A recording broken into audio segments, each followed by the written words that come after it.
श्री भावार्थ रामायण अयोध्याकांड अध्याय 15वा. श्रीराम भरत भेट. पुढे नाथ महाराज म्हणतात की चित्रकूट पर्वताच्या दिशेने श्रीरामांना भेटण्यासाठी भरत आपल्या सैन्यासह जाऊ लागला. त्यावेळी श्रीराम व लक्ष्मणाचे लक्ष भरताच्या सैन्याकडे गेले. त्यावेळी श्रीरामाजवळ असलेले पशु पक्षी व ऋषी पळून जाऊ लागले. त्यावेळी श्रीराम लक्ष्मणाला म्हणतात, येणारे सैन्य कुण्या राजाचे आहे ते पाहून ये. म्हटल्यानंतर लक्ष्मणाने पुढे होऊन पाहू लागले. मग लक्ष्मणाने रथावरील ध्वज पाहिले. हा तर ध्वज अयोध्येचा आहे, म्हणजे भरतच असावा आणि श्रीरामाला मारण्यासाठी आला असावा असा अंदाज लक्ष्मणाने केला. आणि लक्ष्मण श्रीरामाकडे येऊन सर्व हकीकत सांगू लागला. आणि लक्ष्मण श्रीरामाला म्हणतो की हे दादा, आता मला आज्ञा द्या.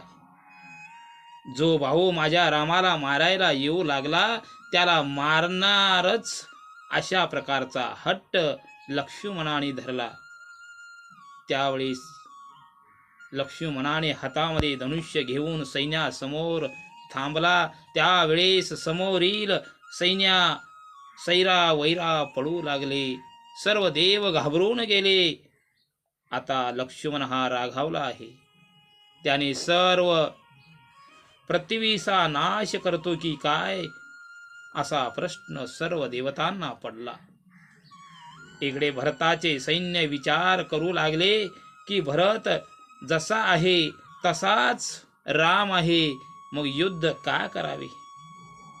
अशा मनस्थितीत सैन्य असताना लक्ष्मणाने हातात धनुष्य घेऊन उभा टाकला. त्यामुळे श्रीरामाची भेट आता होत नाही, काय करावे असा विचार सर्व सैन्य करू लागले.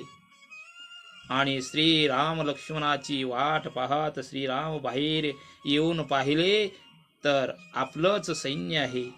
त्यावेळी श्रीराम म्हणतात की अरे लक्ष्मणा, हे आपले सैन्य प्रधान, आपलं भाऊ, आपले लोक, आपली अयोध्यावासी जनता, मग आता युद्ध कोणासंगे करू लागला आहेस. असं म्हटल्यावर लक्ष्मण म्हणतो की हे दादा, आपल्याला मारण्यासाठी भरत व शत्रुघ्न आले आहे. तुम्ही शांत बसा, मी माझ्या एकाच बाणाने यांना संपवितो असे लक्ष्मण म्हणत असताना श्रीराम लक्ष्मणाला म्हणतात की भरताला तू मारण्यासाठी चाललास, पण भरत जन्मल्यापासून त्याने आपल्या संगे कधीही वाईट वागला नाही. तो आपल्याला मारणार नाही असं श्रीराम लक्ष्मणाचा क्रोध शांत करतात. आणि पुढे श्रीराम म्हणतात की आपण चौघेही यज्ञ पुरुषाने दिलेल्या भागापासून जन्माला आलो आणि आपण अर्धे अर्धे भागाचे आहोत आणि राहिलेला पूर्ण एक भाग तो ह्या भागाचा हनुमंत आहे. म्हणजे आपण सर्वजण एकत्र आहोत, एकच आहोत आणि आपण चौघे बाहू पूर्ण भागाचा आपला भाऊ पुढे भेटणार आहे असं ज्ञान लक्ष्मणाला श्रीरामाने सांगत असताना त्यावेळेस लक्ष्मणाला सुद्धा समाधान झाले.